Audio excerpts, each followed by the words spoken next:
नमस्कार साथियों, मैं राकेश सिहाग एक बार फिर से आप सभी का हार्दिक स्वागत अभिनंदन करता हूं नानक क्लासेस के इस डिजिटल प्लेटफॉर्म पर। प्यारे साथियों, मनोविज्ञान की एक बहुत ही शानदार सी सीरीज हमारी चल रही है। क्योंकि जैसे कि आप लोग जानते हैं, मैं थोड़ा सा अपना संस्थान है उससे बाहर हूँ, अपने स्टूडियो से बाहर हूँ। और आपको मैंने बताया भी था कि मैं दक्षिण राजस्थान अर्थात उदयपुर आया हूँ। अब यहाँ पर थोड़ा सा स्टूडियो की दिक्कत चल रही है, जिसकी वजह से मैं लाइव क्लास नहीं ले पा रहा हूँ बेटा। इसलिए मैं आप लोगों की क्लास जो है वो रिकॉर्ड कर रहा हूँ, और ये ज़्यादा से ज़्यादा आज और कल 2 क्लासेज आपको जो है रिकॉर्डेड मिलेगी, जो आपकी प्रीमियर होगी कब, आपके 8 से 9 वाले टाइम में। इसलिए परसों से वापस मैं अपने मूल स्थान जो है, आप कह सकते हैं, मैं हनुमानगढ़ पहुँच जाऊँगा और वहाँ से अपन कंटिन्यू हमारी क्लासेज को प्रारंभ कर लेंगे साथियों।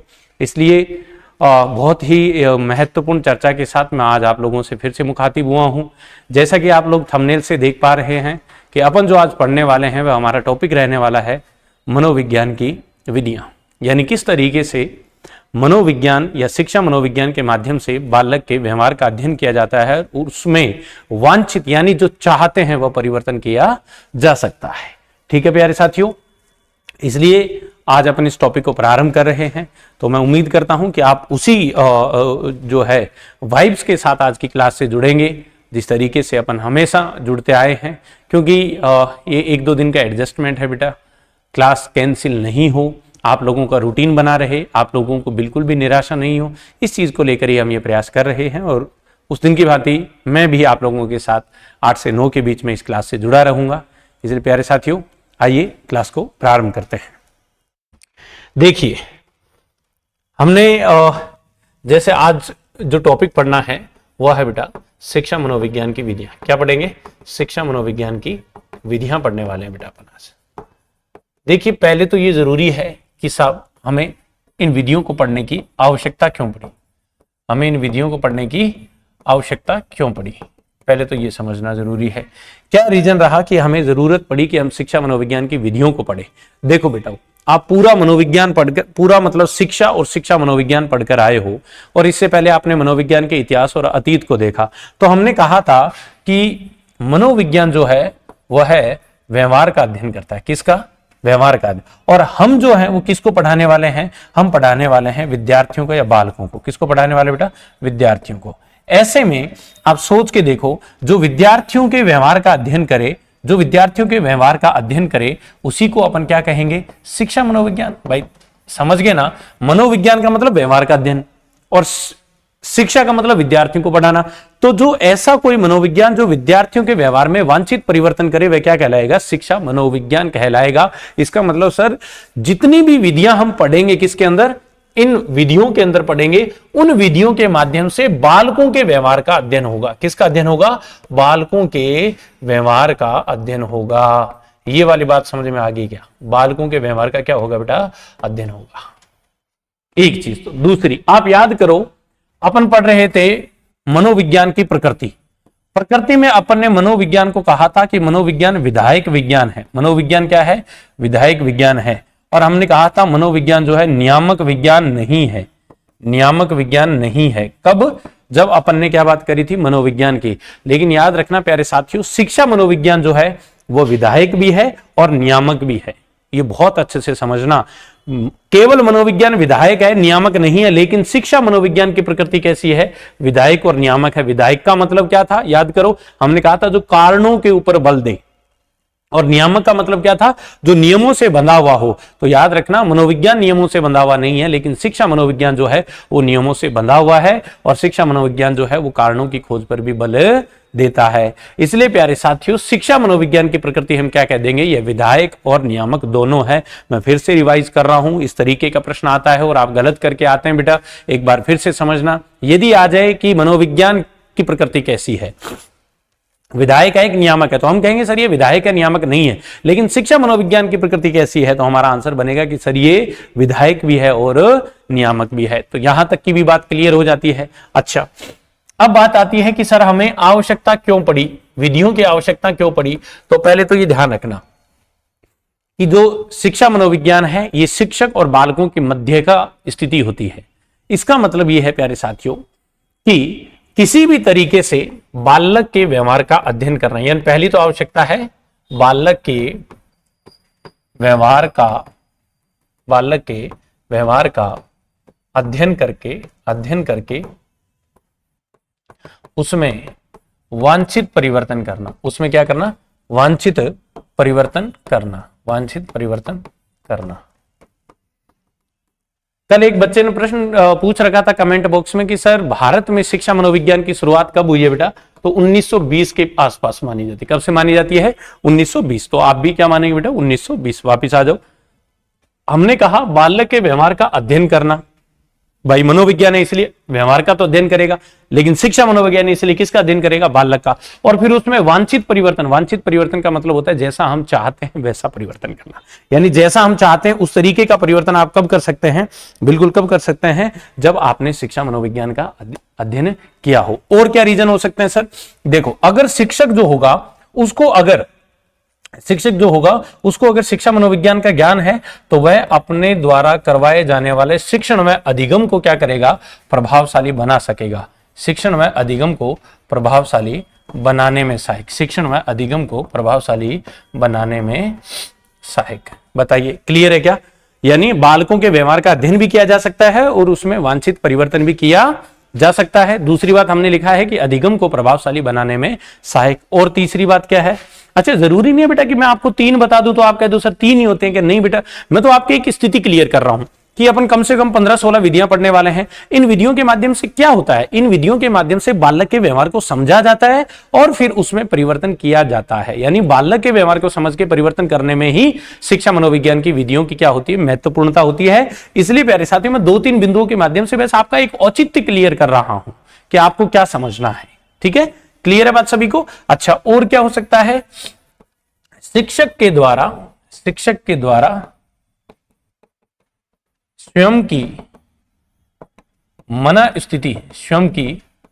स्थिति को समझने व नियमित करने में आसानी। यानी अगर शिक्षक को शिक्षा मनोविज्ञान का ज्ञान है तो वह अपनी मन स्थिति को स्वयं समझ सकेगा और उसे नियमित करेगा। बोले सर इसका क्या मतलब है? देखो बेटा, कई बार अपन सुनते हैं ना, बहुत बार ऐसे न्यूज़पेपर वगैरह में पढ़ते हैं कि कोई शिक्षक है, उसने विद्यालय में जाके उत्पात मचाया है ना, उसने गालियां देना शुरू कर दिया, वो क्लास में सो गया। ऐसी बातें करते हैं ना अपन, टीचर सो रहा है, बच्चे जो है उसके ऊपर कमर दबा रहे हैं, उसके ऊपर फिर रहे हैं। तो ये चीजें क्या होती है? ये चीजें होती है बेटा कि कक्षा के माहौल को जो है आप दूषित कर रहे हैं। अगर आपको शिक्षा मनोविज्ञान का ज्ञान होगा तो आप इतने उत्तम तरीके से अपनी भावनाओं को नियंत्रित करते हुए आप अपने अधिगम और शिक्षण के कार्य को संपन्न करेंगे। वहीं दूसरी चीज आपको यह समझनी चाहिए कि अगर आप शिक्षक हैं और आपने शिक्षा मनोविज्ञान का अध्ययन किया है तो शिक्षक का भी अपना निजी जीवन है, उसे बहुत सारी चिंताएं, बहुत सारी दुश्चिंताएं, बहुत सारी खुशियां होती है, लेकिन उन चीजों को वह कक्षा से बाहर रखकर वह क्या करेगा? अपने अध्ययन को शानदार तरीके से जो है वो करवाएगा। इसलिए प्यारे साथियों ये सारे रीजन है कि साहब शिक्षा मनोविज्ञान की विधियों की आवश्यकता क्यों पड़ी। तो हमें शिक्षा मनोविज्ञान की विधियों की आवश्यकता क्यों पड़ी? देन अब आपके पास आंसर है। आप क्या कहेंगे? सर बालक के व्यवहार का अध्ययन करके उसमें वांछित परिवर्तन करना, ये सबसे बड़ा कारण है। दूसरा क्या है सर? अधिगम को प्रभावशाली बनाने में सहायक। तीसरा क्या है? शिक्षक द्वारा अपना मनस्थिति को समझना, उसे नियमित करने में। और क्या हो सकता है? और भी हो सकता है विद्यालय के वातावरण को उपयुक्त बनाना, श्रेष्ठ वातावरण का निर्माण करना। कुछ भी जो है इसके बिंदु हो सकते हैं, लेकिन आपका ये प्रश्न कभी गलत नहीं जाएगा। आप कहेंगे सर ये जरूरी था क्या? बिल्कुल जरूरी था बेटा। क्यों? इसके बाद में अपन विधियां पढ़ने वाले हैं, तो विधियों के अध्ययन के लिए हमें पता तो चाहिए ना कि हम क्यों पढ़ रहे हैं विधियां। क्लियर है? चले आगे। ठीक है बेटा, अब देखो जो भी मनोविज्ञान, शिक्षा मनोविज्ञान की विधियां हैं, इन विधियों को 3 भागों में बांटा गया है। कितने भागों में बांटा गया है? 3 भागों में। पहली जो विधि है बेटा, जिसको अपन बोलते हैं ऑब्जर्वेशन मेथड, निरीक्षण विधि। क्या बोलते हैं बेटा? निरीक्षण विधि। दूसरी जो विधि है उसका प्रकार है प्रयोगात्मक विधि। कौन सी विधि है बेटा? प्रयोगात्मक। देखो बहुत सारी बकवास जो है इधर उधर आपको किताबों में कहीं भी मिल जाएगी, सस्ती महंगी किताबों में, लेकिन मैं आपको जो बात बता रहा हूं वो बहुत महत्वपूर्ण है। मैं इस चार्ट से आपको प्रश्न दे रहा हूं, सुनना। तीसरी है उसको बोलते हैं बेटा अपन विवरणात्मक विधि। कौन सी विधि बोलते हैं बेटा? विवरणात्मक विधि। बोले सर विवरणात्मक विधि में क्या क्या पढ़ते हैं? अभी बताता हूं आपको।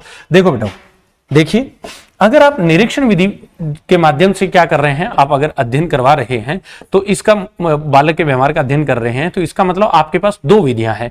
एक तो है स्व निरीक्षण या आत्म निरीक्षण या आत्मदर्शन, स्व निरीक्षण या अंत निरीक्षण। चलो अपन आपसे पहले इसको कई बार अपन ने बोला भी है, अंत निरीक्षण विधि। कौन सी विधि? अंत निरीक्षण। दूसरी कौन सी है? बहिर्दर्शन विधि। कौन सी विधि है? बहिर्दर्शन विधि। तो दो विधियां तो आपको ये वाली याद रखनी है, ठीक है। अच्छा, प्रयोगात्मक एक ही है अपने आप में, और विवरणात्मक में आपको जैसे याद रखनी है बेटा, सबसे पहले आप याद रखने जीवन इतिहास विधि। कौन सी है? जीवन इतिहास विधि आपको याद रखनी है, जीवन इतिहास विधि, है ना। ऐसे ही आपको याद रखने बेटा प्रश्नावली विधि, जिसके आदि जनक सुकरात हुए हैं, प्रश्नावली विधि। ऐसे ही आपको सर्वे विधि याद रखनी। कौन सी विधि? सर्वे विधि आपको याद रखनी है। ऐसे ही आपको जो है रेटिंग मेथड याद रखना है, रेटिंग विधि। ऐसे ही आपको रैंकिंग या कोटि विधि याद रखनी है, रैंकिंग। ऐसे ही आपको समाजमिति विधि याद रखनी है, समाजमिति, सोशियोमेट्रिक, जेएल मोरेनो द्वारा प्रतिपादित। ऐसे ही आपको मनोविश्लेषणवाद विधि याद रखनी। कौन सी? मनोविश्लेषणवाद विधि, है ना। इत्यादि और भी विधियां अपन इसमें पढ़ने वाले हैं। अब आप कहेंगे सर अभी आपने कहा था कि मैं आपके इस चार्ट से प्रश्न बना के दिखाऊंगा। प्रश्न पूछा गया है कि निम्न में से कौन सी विवरणात्मक विधि नहीं है, निम्न में से कौन सी विवरणात्मक विधि नहीं है। प्यारे साथियों, दो विधियां तो ये दे रखी थी, तीन विधियां तो ये दे रखी थी, और एक दे रखी थी बहिर्दर्शन विधि। कौन सी दे रखी थी? बहिर्दर्शन विधि। याद रखना, मनोविज्ञान में बहिर्दर्शन विधि को किस में माना गया है? निरीक्षण। अब आप कहेंगे सर ये तो हम समझ गए, ये तो आसान बात ही नहीं बेटा, आसान बात नहीं है। कई किताबें आपको पता है क्या कह रही है?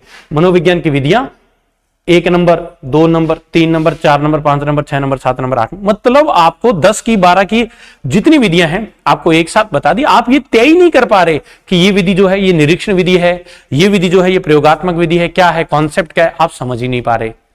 अब आप समझ गए होंगे मैं क्या कहना चाह रहा हूं बेटा। आपकी कुल विधियों को 3 प्रकार से बांटा गया है शिक्षा मनोविज्ञान की विधियों को, निरीक्षण, प्रयोगात्मक और विवरणात्मक। निरीक्षण कितनी? स्व निरीक्षण और बहिर्दर्शन। प्रयोगात्मक एक ही है, वुंट। और विवरणात्मक में आपको कुछ विधियों के नाम याद रखने हैं। बताओ क्लियर है क्या? अब अपन एक एक विधि को पढ़ेंगे। सबसे पहले निरीक्षण विधि में अपन पढ़ रहे हैं बेटा कौन सी? स्व निरीक्षण विधि। कौन सी विधि पढ़ रहे हैं? स्व निरीक्षण, जिसको अंतर्दर्शन विधि, आत्मदर्शन विधि, स्वदर्शन विधि, इतने नामों से जाना जाता है। और भी इसके अनेक नाम हैं, इतने नामों से इसको जाना जाता है। देखिए, अंतर्दर्शन, आत्मदर्शन, स्वदर्शन। अब अगर मैं बोल दूं कि इसका प्रयोग किसने किया, तो आपके पास आंसर है सर इसका प्रयोग अपने संरचनावादियों ने किया था। किसने किया था? संरचनावादियों ने। और किसने किया था? प्रकार्यवादियों ने। किसने किया था बेटा? प्रकार्यवादियों ने। याद है ना? विलियम वुंट ने भी प्रयोग किया इस विधि को, टिचनर ने भी प्रयोग किया, विलियम जेम्स ने भी प्रयोग किया। कौन सी विधि को? अंतर्दर्शन विधि को या आत्मदर्शन विधि को। याद रखना, एक प्रश्न तो यह बनता है। अच्छा, अंतर्निरीक्षण का आशय क्या है? आशय है अपने आप में झांकना। आशय क्या है? अपने आप में झांकना, या आप कह सकते हैं अपनी मनोदशा का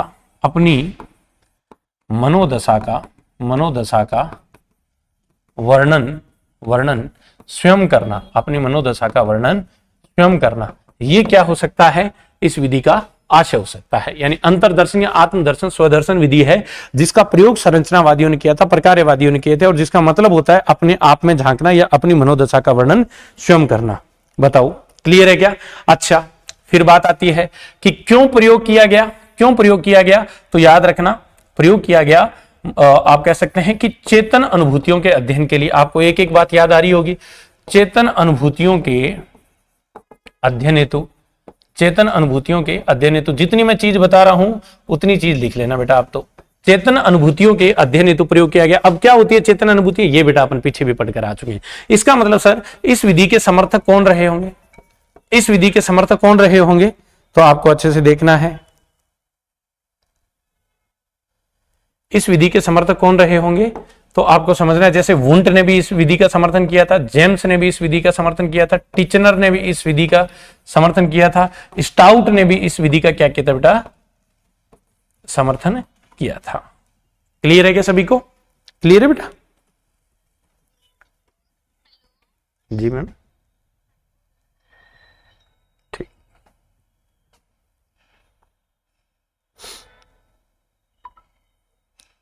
एक सेकंड बेटा, आप ये लिखो, तब तक एक छोटा सा काम है।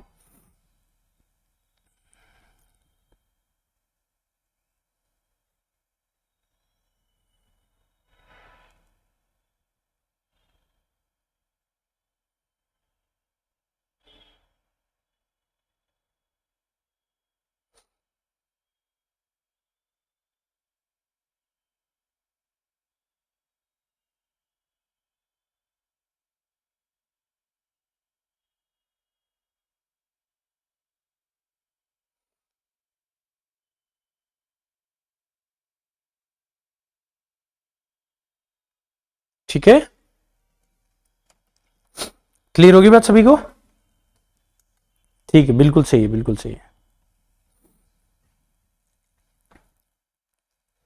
ओके, अच्छा अब सुनिएगा मेरी बात को। अंतरदर्शन, आत्मदर्शन, स्वदर्शन। एक बार तो एग्जाम में बहुत ही आसान सा प्रश्न पूछा गया था, बताइए किसे प्राचीन या परंपरागत, किसे व्यवहार के अध्ययन की प्राचीन या परंपरागत विधि कहेंगे? किसे व्यवहार के अध्ययन की प्राचीन या परंपरागत विधि कहेंगे? तो हमारा आंसर क्या होगा बेटा? अंतरदर्शन विधि। क्या आंसर होगा? अंतरदर्शन विधि।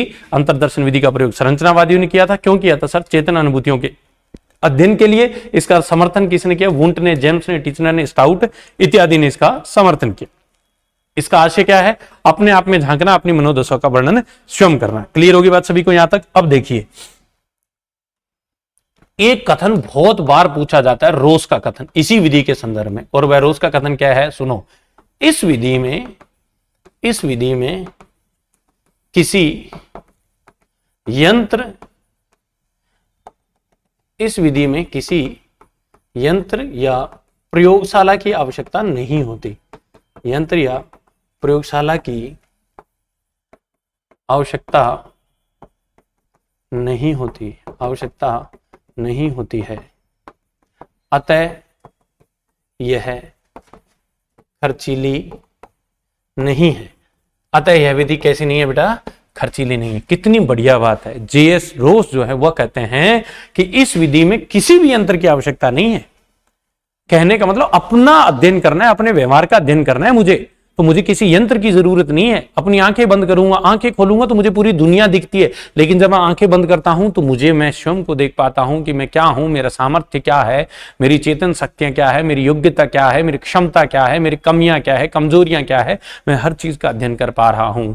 इसका मतलब रोस ने देखो कितनी अच्छी बात कही कि इस विधि में किसी यंत्र या प्रयोगशाला की आवश्यकता नहीं होती। अतः यह बिल्कुल भी महंगी विधि नहीं है, यानी खर्चीली विधि नहीं है, ये सस्ती विधि है। किसने कहा है? जेएस रोस ने कहा है। बताओ भाई, ये चीज कितनी इंपॉर्टेंट है, ये बात सभी को समझ में आ जानी चाहिए। कमेंट करना बेटा, कमेंट करना जरूर। ठीक है, क्लियर है क्या? अच्छा, अब देखो, अगर आपसे आ जाए कि सर इस विधि के फायदे क्या है, तो फायदे तो है ही कि साहब ये खर्चीली विधि नहीं है, सस्ती विधि है, ये प्राचीन विधि है, वैज्ञानिक होती थी कोई टाइम में, लेकिन आजकल इसमें क्या है प्यारे साथियों? कुछ कमियां हैं। कमियां क्या है? जैसे पहली कमी है, वर्तमान में इसके अंदर वैज्ञानिकता का अभाव है। किसका अभाव है? वैज्ञानिकता का अभाव है, एक बात। दूसरी, व्यक्ति की मनोदशा सदैव स्थिर नहीं रहती। व्यक्ति की मनोदशा सदैव स्थिर नहीं रहती।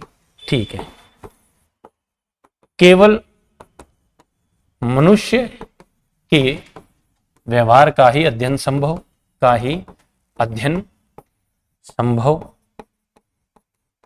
मनुष्य के व्यवहार का ही अध्ययन संभव है।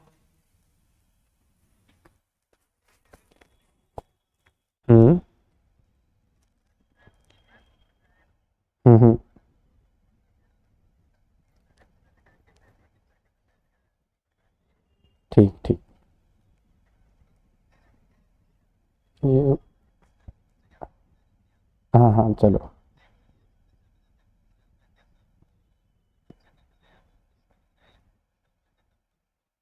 हाँ चलो, मैं अभी क्लास में हूँ ना। ठीक ठीक है बेटा, तो वैज्ञानिकता का अभाव है, व्यक्ति की मनोदशा सदैव स्थिर नहीं रहती। इसका मतलब क्या है? भाई एक बात बताओ, मुझे अपना अध्ययन करना है, आज तो मेरा अध्ययन कर लिया मैंने, स्वयं ने आपको बता दिया। आपने मुझसे पूछा कि सर अंतर्निरीक्षण विधि से अपना अध्ययन कर दो, मैंने कहा बिल्कुल कर दूंगा साहब, मैं तो बहुत अच्छा हूं, मुझे गुस्सा ही नहीं आता है, ये वो सब कुछ चीजें बता दी मैंने, है ना। मैं आपको लिख दिया कि क्लास में अगर फोन आ जाए तो मैं फोन नहीं उठाता, लेकिन देखो अचानक मनोदशा चेंज होगी, फोन आ गया, अब फोन जरूरी था, उठाना पड़ गया। तो कहने का मतलब जरूरी नहीं कि व्यक्ति की मनोदशा स्थिर हो।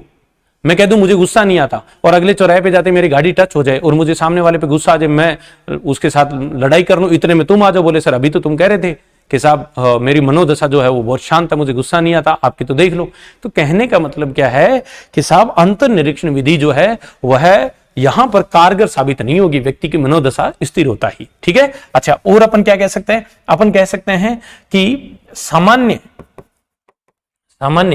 शिक्षक व सामान्य बालक के, सामान्य शिक्षक व सामान्य बालक के व्यवहार का ही अध्ययन संभव,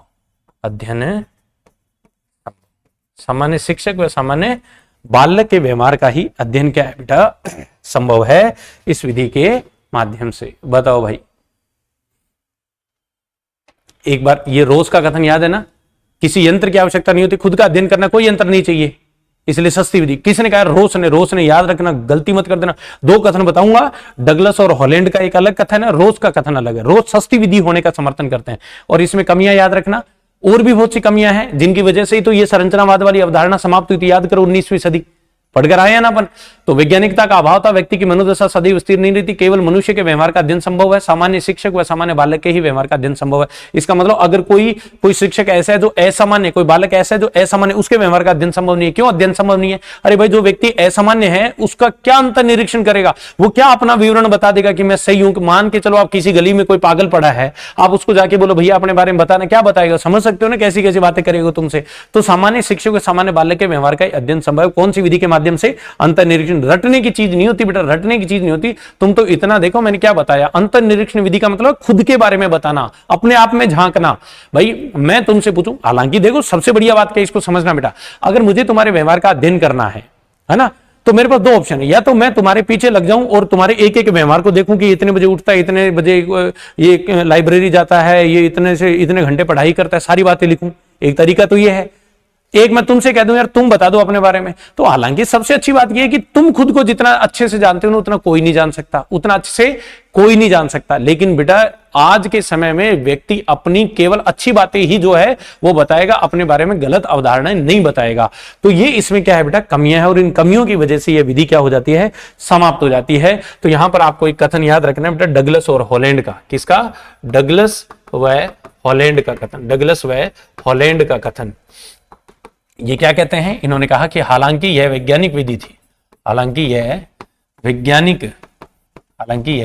वैज्ञानिक विधि थी, परंतु इसने वर्तमान में अपना अधिकांश विश्वास खो दिया है, अधिकांश विश्वास खो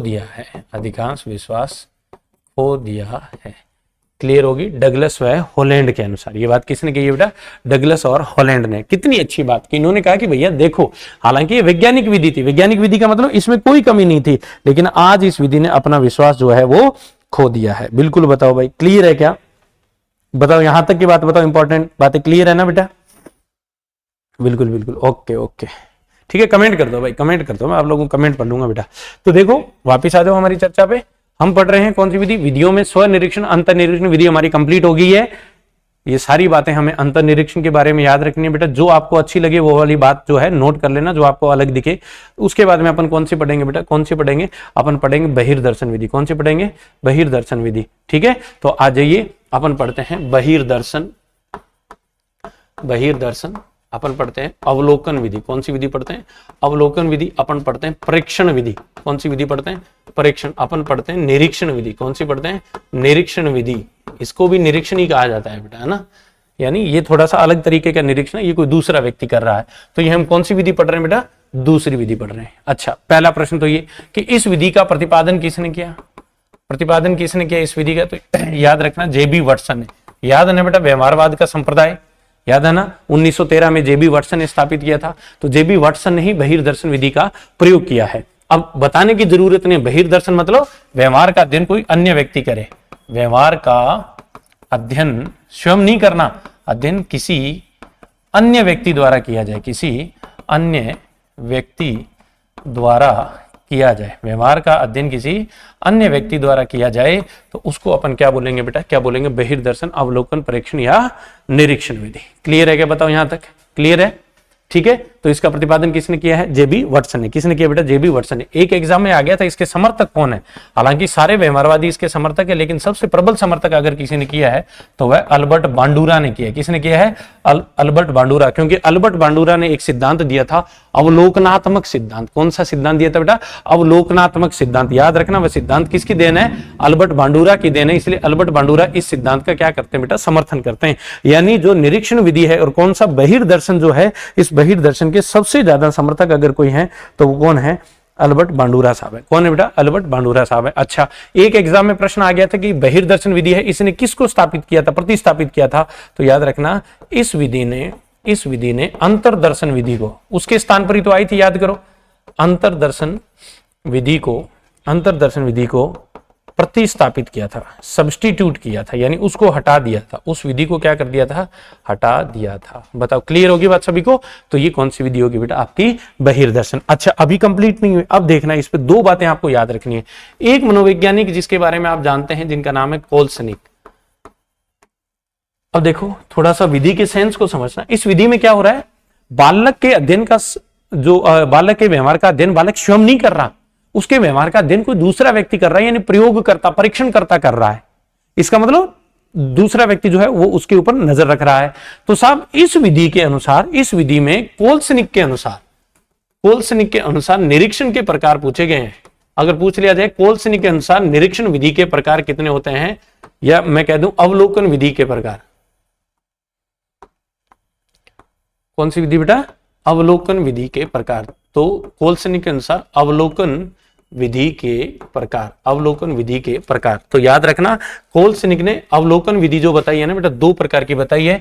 एक तो है औपचारिक विधि, औपचारिक अवलोकन विधि। कौन सी है, औपचारिक अवलोकन विधि, फॉर्मल ऑब्जर्वेशन मेथड।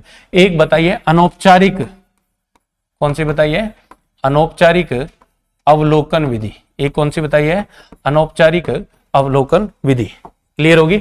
औपचारिक अवलोकन विधि का मतलब क्या है समझना। औपचारिक अवलोकन विधि का मतलब होता है बेटा नियंत्रित दशाओं में किया जाने वाला अवलोकन। अभी बताऊंगा, चिंता नहीं करनी, अभी बताऊंगा, लिख देता हूं मैं यहां पे, नियंत्रित दशाओं में किया जाने वाला अवलोकन, नियंत्रित दशाओं में किया जाने वाला अवलोकन।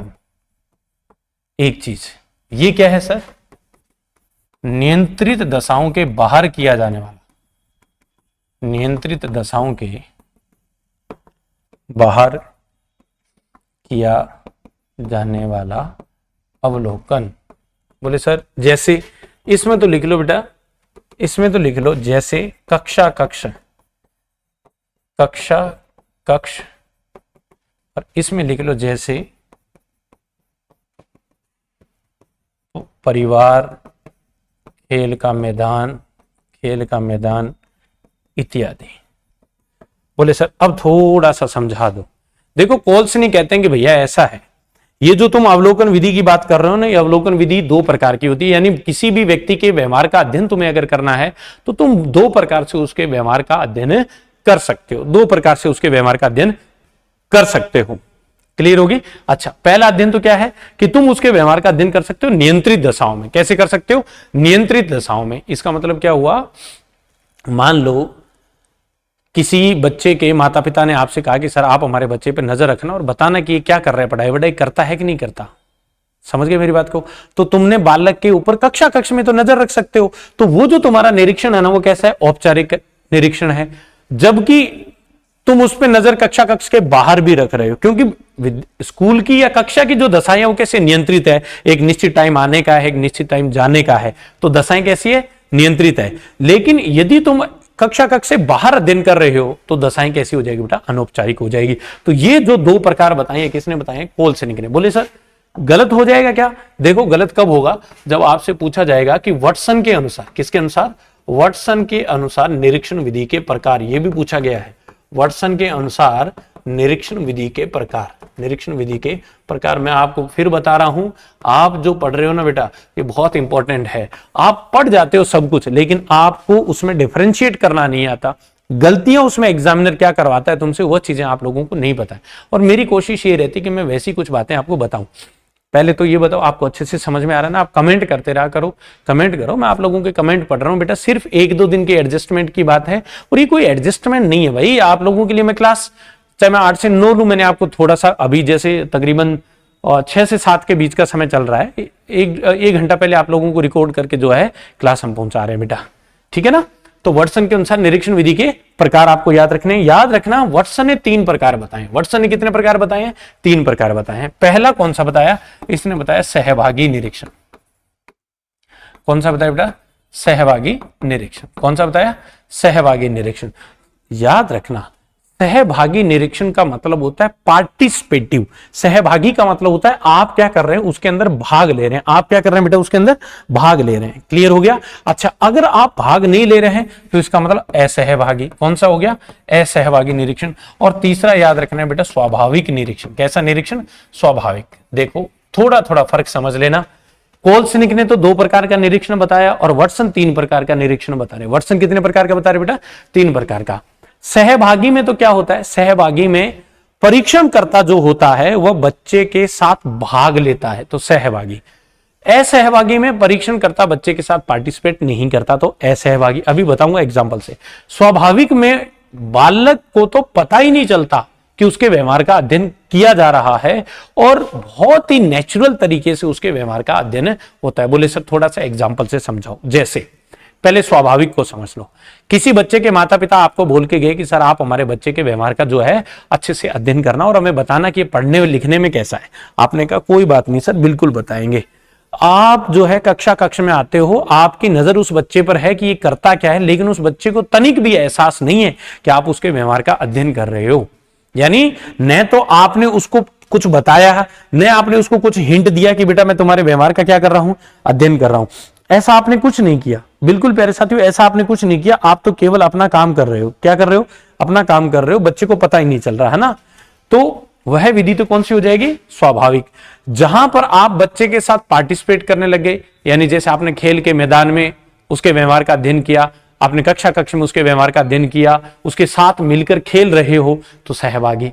और आप जो है किसी अन्य तरीके से, जैसे आप सीसीटीवी से बालक के व्यवहार का अध्ययन कर रहे हो, यानी आप और कहीं बैठकर वाले के व्यवहार का अध्ययन कर रहे हो, उसकी ईमानदारी का पता लगा रहे हो। जैसे आपको बताता हूं, जैसे मान के चलो टीचर जो है आपकी टेबल के ऊपर आपके पाठ्य पुस्तक की किताब रखी हुई है और आपको बोल दिया कि ले चिंटू ये एक प्रश्न है, तो इस प्रश्न को आंसर लिख, मैं 5 मिनट के लिए जाके आता हूं। सर बाहर गए और सर ऊपर कैमरे से देख रहे हैं और तुम्हारे पास किताब पड़ी है। तुमने सोचा यार सर तो बाहर चले गए, तुम किताब खोल के उसमें से क्या करने लगे? टीप के आंसर लिख रहे हो। सर ऊपर से देख रहे हैं कि भाई ये बच्चा ईमानदार नहीं है। अगर इस तरीके से आपके व्यवहार का निरीक्षण हो रहा है तो बेटा वह निरीक्षण कैसा है? असहभागी निरीक्षण है। कौन सी श्रेणी में आएगा? असहभागी निरीक्षण में। बिल्कुल बिल्कुल असहभागी निरीक्षण की कंडीशन में आएगा। बताओ भाई, क्लियर है क्या? ठीक है, कोई प्रश्न है तो पूछो बेटा। ठीक है, तो ये कौन सी विधि होगी? हमारी बहिर्दर्शन विधि। तो एक बार फिर से देखो, हमारी विधियों पे आ जाओ। विधियों में हमने देखो कौन सी 2 विधियां पढ़ ली? स्वनिरीक्षण पढ़ ली, हमने बहिर्दर्शन पढ़ ली। अब अपन पढ़ेंगे बेटा कौन सी? प्रयोगात्मक विधि। कौन सी विधि पढ़ेंगे? प्रयोगात्मक विधि पढ़ेंगे। तो आ जाइए अपन पढ़ते हैं प्रयोगात्मक विधि, एक्सपेरिमेंटल मेथड। प्रयोगात्मक विधि ये तीसरी विधि है बेटा हमारी, प्रयोगात्मक विधि। प्रयोगात्मक विधि पहले याद हो गई होगी आपको। इसका एक प्रश्न तो क्या कि इसका प्रतिपादन किसने किया? इसका प्रतिपादन किसने किया? तो आपका आंसर होगा विल्हेम वुंट ने किया। किसने किया? विल्हेम वुंट ने किया। किसने किया बेटा? विल्हेम वुंट ने किया। अच्छा, दूसरी यही वो विधि थी, या मैं कह दूं इस विधि ने मनोविज्ञान को, इस विधि ने मनोविज्ञान को आधुनिक रूप प्रदान किया। याद करो, संरचनावादियों वाली वो सेम ही बात है। आधुनिक रूप प्रदान किया, आधुनिक रूप प्रदान किया। तो याद रखना, मनोविज्ञान को आधुनिकता किसने प्रदान करी है? प्रयोगात्मक विधि ने। किसने की है बेटा? प्रयोगात्मक। वो पीछे वाली परीक्षण थी, ये परीक्षण विधि है। कैसी विधि है बेटा? परीक्षण। वह परीक्षण थी और ये परीक्षण विधि है। समझ गए ना? समझ गए ना? वो ऑब्जर्वेशनल थी, ये टेस्टिंग मेथड है, ये परीक्षण विधि है। इसका प्रतिपादन किसने किया है? प्रतिपादन विल्यम वुंट ने किया है। और विल्यम वुंट ने जो है ये विधि बनाई और इस विधि के माध्यम से मनोविज्ञान ने आधुनिकता का रूप क्या कर लिया बेटा? प्राप्त कर लिया। बताओ क्लियर है क्या? बोले सर इसमें क्या होगा? इसमें क्या होगा? तो अपन पढ़ रहे हैं कि बालक के व्यवहार का अध्ययन, बालक के व्यवहार का अध्ययन, बालक के व्यवहार का अध्ययन परीक्षण यानी उसके ऊपर प्रयोग करके, परीक्षण व प्रयोगों के माध्यम से होता है, प्रयोगों से होता है। बालक के ऊपर क्या होंगे? परीक्षण किए जाएंगे, प्रयोग किए जाएंगे। प्रयोगों का मतलब ऐसे नहीं है उसको चीर फाड़ किया जाएगा, उसको कोई टास्क दी जाएगी। उसको क्या दी जाएगी? टास्क दी जाएगी और टास्क में उसकी परफॉर्मेंस को देखी जाएगी। ठीक है ना? अच्छा, इंपॉर्टेंट चीज बता रहा हूं, नोट डाल के लिख लेना। इस विधि के माध्यम से, इंपॉर्टेंट चीज बता रहा हूं बेटा, इस विधि में परिस्थितियों व चरों को नियंत्रित करने का प्रयास किया जाता है। परिस्थितियों व चरों को नियंत्रित करने का प्रयास किया जाता है, करने का प्रयास किया जाता है, नियंत्रित करने का प्रयास किया जाता है। बताओ भाई, परिस्थितियां यानी कंडीशंस, परिस्थितियां यानी कंडीशंस, ठीक है। और चर यानी आपके वेरिएबल्स। चर का मतलब क्या हो गया बेटा? वेरिएबल्स। चर का मतलब हो गया वेरिएबल।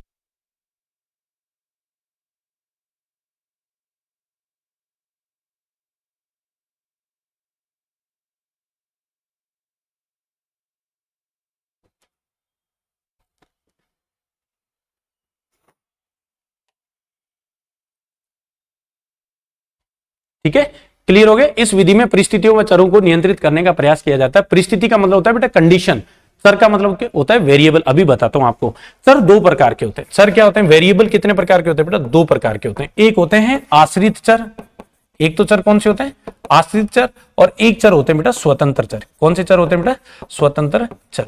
अभी मैं आपको सारी बात बता दूंगा, बिल्कुल भी रटने की जरूरत नहीं है, जितनी बता दूं उतनी तो घोटी लेना आप। जैसे मैंने कहा प्रयोगात्मक विधि है, इस प्रयोगात्मक विधि के जनक कौन होंगे? विलियम वुंट होंगे। कौन होंगे? विलियम वुंट होंगे। और इस विधि ने मनोविज्ञान को आधुनिक रूप प्रदान किया। बालक के व्यवहार का अध्ययन परीक्षण व प्रयोगों के माध्यम से होता है। अब परीक्षण और प्रयोगों के माध्यम से क्या किया जाता है? परिस्थितियों व चरों को नियंत्रित करने का प्रयास किया जाता है कि बालक किन परिस्थिति में किस तरीके से कार्य करता है, इस बात का अध्ययन किया जाता है। तो चरों को नियंत्रित करने का मतलब, चर दो प्रकार के होते हैं, जैसे आश्रित चर और स्वतंत्र चर। अब मैं आपको बताता हूं सर यहां से प्रश्न कैसे आते हैं। प्रश्न मैं लिख रहा हूं, एज इट इज प्रश्न आया और एग्जामिनर ने आपसे क्या पूछा है वह सुनना। एग्जामिनर ने आपसे पूछा है कि एग्जामिनर आपसे पूछ रहा है कि अंक उपलब्धि पर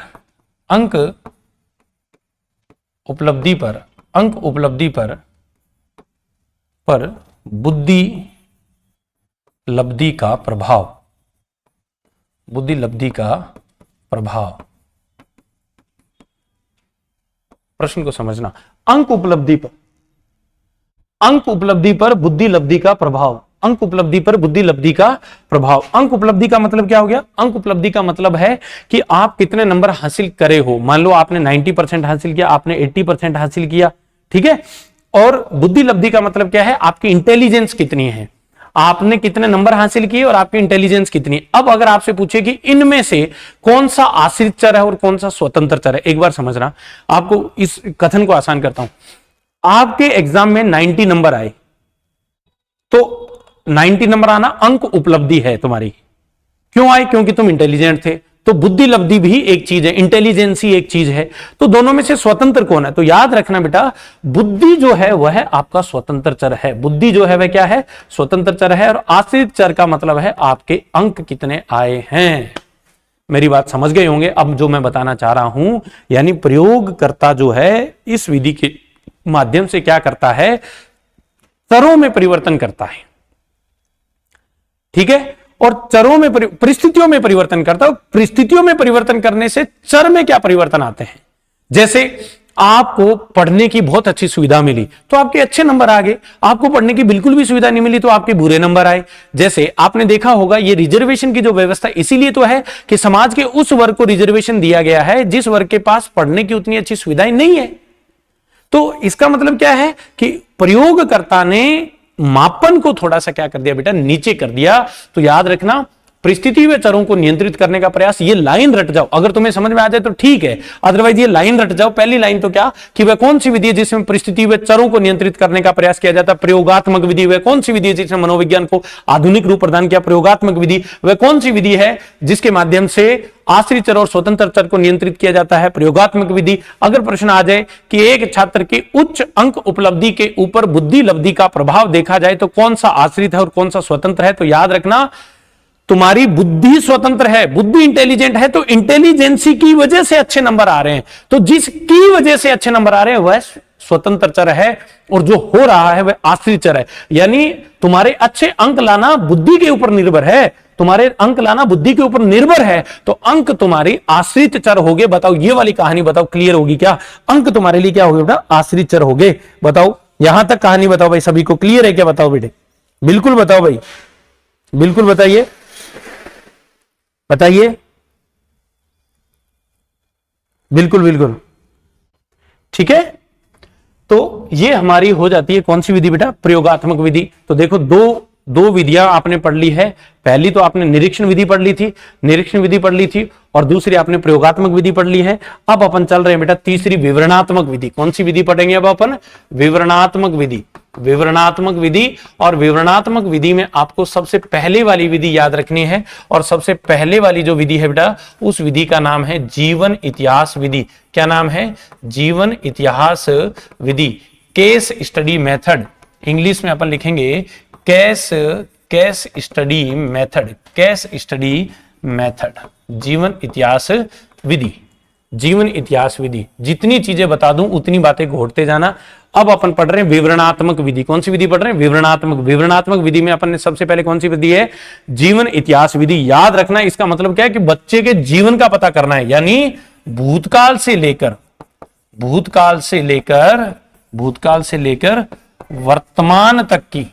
वर्तमान तक की प्रत्येक घटना का अध्ययन, वर्तमान तक की प्रत्येक घटना का अध्ययन किया जाता है इस विधि के आधार पर। इस विधि का प्रतिपादन किया डॉक्टर टाइडमैन ने। यह भी ध्यान रखना बेटा, इंपॉर्टेंट प्रश्न है। इस विधि का जो प्रतिपादन जो किया है वह किया है डॉक्टर टाइडमैन ने। किसने किया बेटा? डॉक्टर टाइडमैन ने। और डॉक्टर टाइडमैन ने यह कब किया बेटा? 1787 में। कब किया है? 1787 में। तो इसका प्रतिपादन डॉक्टर टाइडमैन ने 1787 में किया है। अभी आगे भी इसका जिक्र आएगा, लेकिन यहां पर बहुत अच्छे से सुनना। विवरणात्मक विधि जो है, विवरणात्मक विधि का प्रतिपादन डॉक्टर टाइडमैन कर रहे हैं 1787 में। जीवन इतिहास विधि, केस स्टडी मेथड जो है यह भूतकाल से लेकर वर्तमान तक की प्रत्येक घटना का अध्ययन किया जाता है। आपको थोड़ा सा एग्जांपल बताता हूं कि सर इस विधि को कैसे समझें। आप याद करो, अगर आपको कोई मिल गया मूवी याद है जिसमें ऋतिक रोशन जो होता है उसकी उम्र बहुत ज्यादा होती है, और उम्र ज्यादा होने के बावजूद जो है उसका जो आचरण होता है ना वो बिल्कुल बच्चे के समान होता है। कैसा होता है बेटा? बिल्कुल बच्चे के समान होता है, बच्चों जैसी वह हरकतें करता है, बिल्कुल बच्चों जैसा होता है। ठीक है ना?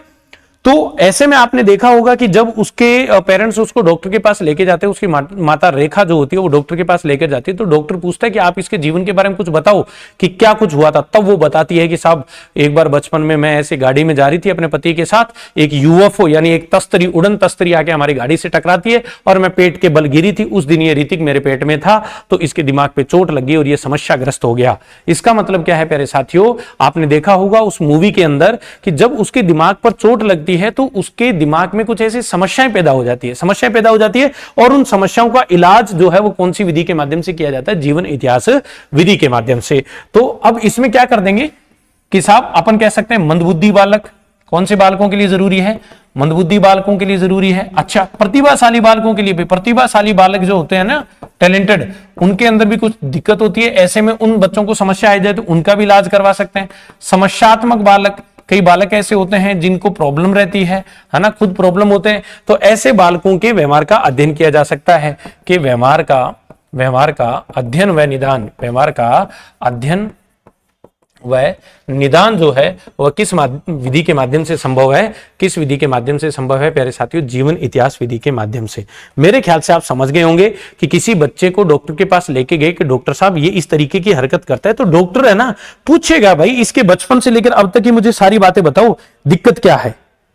दिक्कत क्या है, और जब आप उसे सारी समस्याएं बताएगा ना, तो फिर आप जो है वह जो है उसके जीवन का भूतकाल से लेकर वर्तमान तक की प्रत्येक घटना को समझेगा और उसके बाद उसका इलाज करेगा। बेटा बताओ, यहां तक कहानी क्लियर है क्या? ठीक है। अच्छा, किस तरीके की समस्याओं का निराकरण किया जाता है? तो याद रखना, समस्याएं जैसे संवेगात्मक समस्याएं, सामाजिक समस्याएं, शिक्षात्मक समस्याएं इत्यादि समस्याओं का इस विधि के माध्यम से क्या है बेटा, इलाज संभव है।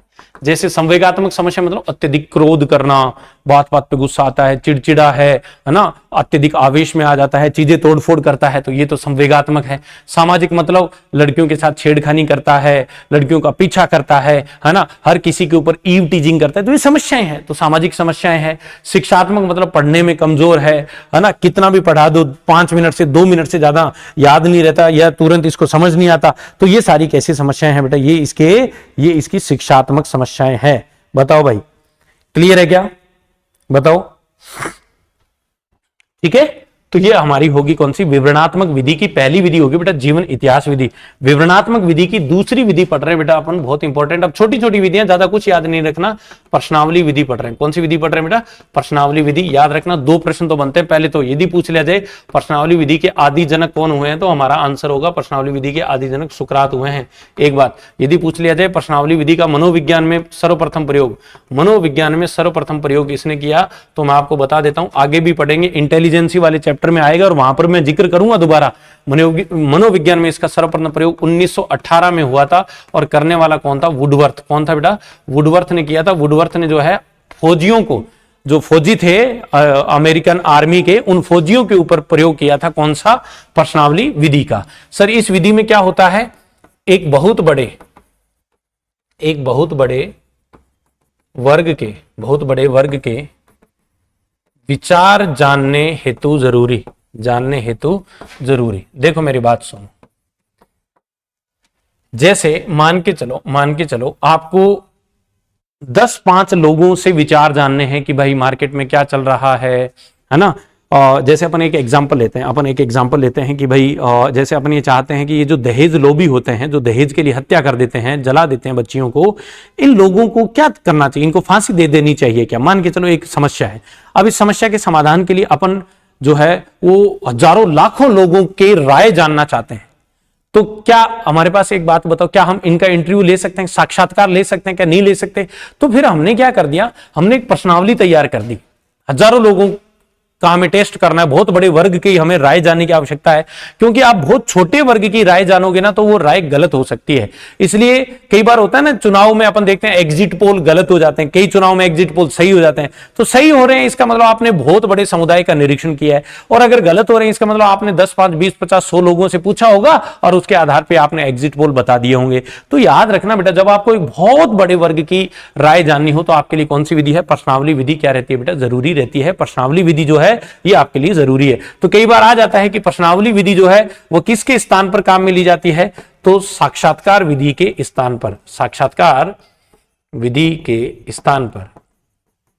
यानी जब अपन 1000 लोगों का इंटरव्यू लेंगे तो आप सोच लो कितना बड़ा समय लगेगा, वरना 1000 लोगों को मैंने ऐसे प्रश्नावली छाप के दे दी। मान लो कोई कागज है, कागज के ऊपर 10 प्रश्न दे दिए और उन 1000 लोगों को एक साथ बुलाया और मैंने सबको प्रश्नावली बांट दी। मैंने कहा हाँ ना में उत्तर दे दो भाई, तो वो सब उत्तर दे रहे हैं। तो देखो कितने बड़े समुदाय का, हजारों का एक एग्जाम में, मान लो यार एग्जाम में तुम्हारा शिक्षात्मक व्यवहार का अध्ययन किया जाता है ना, तो मान लो 1 घंटे का एग्जाम है, कितने लोगों का एक साथ अध्ययन हो जाता है। तो क्या 1000 लोगों का एक साथ इंटरव्यू ले सकते हो क्या? नहीं ले सकते। इसका मतलब इस विधि ने कौन सी विधि को प्रतिस्थापित किया? तो याद कर सकते हैं अपन कौन सी विधि को बेटा, कौन सी विधि को प्रतिस्थापित किया? तो हमारा आंसर होना चाहिए साहब, इन्होंने साक्षात्कार या इंटरव्यूइंग मेथड जो है उस विधि को क्या किया इन्होंने? बिल्कुल प्रतिपादित किया। बताओ क्लियर है क्या? ठीक है ना। तो कौन सी होगी? प्रश्नावली विधि। अच्छा, फायदा क्या है इस विधि का, लाभ क्या है? एक लाभ बहुत अच्छे से याद रखना, पूछ लिया जाता है, समय व धन की बचत होती है। समय व धन की बचत होती है इस विधि से, ठीक है ना। अच्छा, इस विधि के प्रकार अगर पूछ लिए जाए, ये विधि कितने प्रकार की होती है? तो याद रखना, एक होती है मुक्त प्रश्नावली। कौन सी होती है? मुक्त प्रश्नावली। एक होती है बंद प्रश्नावली। कौन सी होती है? बंद प्रश्नावली, एक होती है चित्रित प्रश्नावली। कौन सी होती है बेटा? चित्रित प्रश्नावली। और एक होती है आपकी मिश्रित प्रश्नावली। कौन सी प्रश्नावली होती है? मिश्रित प्रश्नावली। कहने का मतलब क्या है? कहने का मतलब क्या है, मैंने मान लो ऐसे लिख दिया कि दहेज के लोभी जो लोग होते हैं, इन लोगों के लिए क्या किया जाना चाहिए, और उसके नीचे मैंने ऐसे डैश डैश छोड़ दी।